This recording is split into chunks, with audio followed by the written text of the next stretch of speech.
Bog'ot tumanida ta'lim fidoyisi ustoz Ergash Xudoynazarov xotirasiga bag'ishlangan olimpiada bo'lib o'tdi. Unda umumta'lim maktablarining 7-11 sinf o'quvchilari matematika fanidan o'zaro kuch sinashdi. Mavzu tafsiloti muxbirimiz lavhasida. Ergash Xudoynazarov hayot bo'lganlarida 66-bahorni qarshilagan bo'lar edi. U 1981-yilda hozirgi O'zbekiston Milliy universitetini tamomlab, dastlab Xorazm viloyati Kibernetika ilmiy ishlab chiqarish instituti Urganch filialida muhandis dasturchi lavozimida ishlagan. 1984-1990-yillarda Bog'ot tumanidagi 3-son maktabda informatika fani o'qituvchisi, keyin tumandagi 3-son ayrim fanlar chuqur o'rganiladigan ixtisoslashtirilgan maktab internatining informatika fani o'qituvchisi. 1997-yildan 2008-yilgacha ushbu maktab internatining direktori, undan keyin 2018-yilgacha viloyat xalq ta'lim boshqarmasi boshlig'i vazifalarida faoliyat olib bordi. 2018-yildan yana o'zining qadrdon maktab internatiga direktor bo'lib qaytgan edi. U qayerda ishlamasin, fidoyiligi, mehnatsevarligi bilan jamoadoshlari orasida mehr qozondi. Xotira va qadrlash kuni oldidan viloyat maktabgacha va maktab ta'lim boshqarmasi tashabbusi bilan Ergash Xudoynazarov xotirasiga bag'ishlangan fan olimpiadasi o'tkazildi.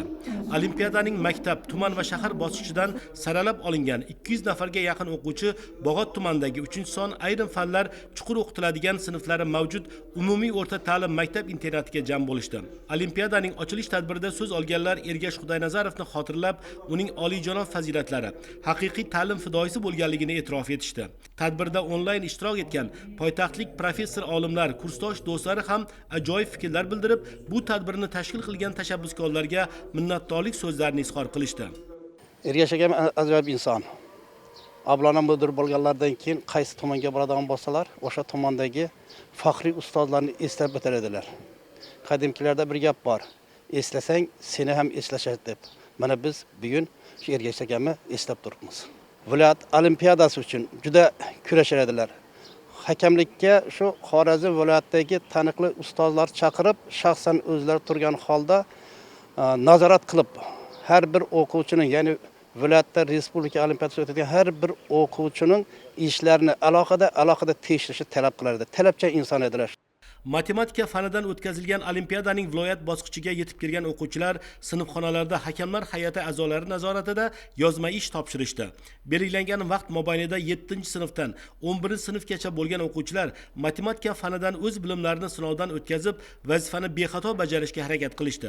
Hakamlar hay'ati ularning barchasini sinchkovlik bilan tekshirib, kuchlilardan kuchlilarni aniqlab olishdi. Natijada 1-, 2- va 3-o'rin egalari maxsus diplom va qimmatbaho sovg'alar bilan taqdirlandi. Shuningdek, barcha ishtirokchilarga kitoblar sovg'a qilindi. Faol qatnashdim va 1-o'rinni egalladim. Men shu matematikaga juda ham qiziqaman va Milliy universitetga topshirmoqchiman. Xorazm bu azaldan matematiklar yurti va shuning uchun ham men Xorazmda olim bo'lmoqchiman. Butun dunyoga Xorazm tanitmoqchiman. Tadbir ta'sirotlarga boy bo'lib o'tdi. O'z umrini, bilimini yoshlar ta'lim tarbiyasiga baxshida qilgan inson xotirlanishi barobarida o'quvchilar uchun ham yangi bilim cho'qqularini egallashda pillapoya vazifasini o'tadi. Tashkilotchilar ushbu fan olimpiadasini har yili an'anaviy tarzda davom ettirishga kelishib olishdi.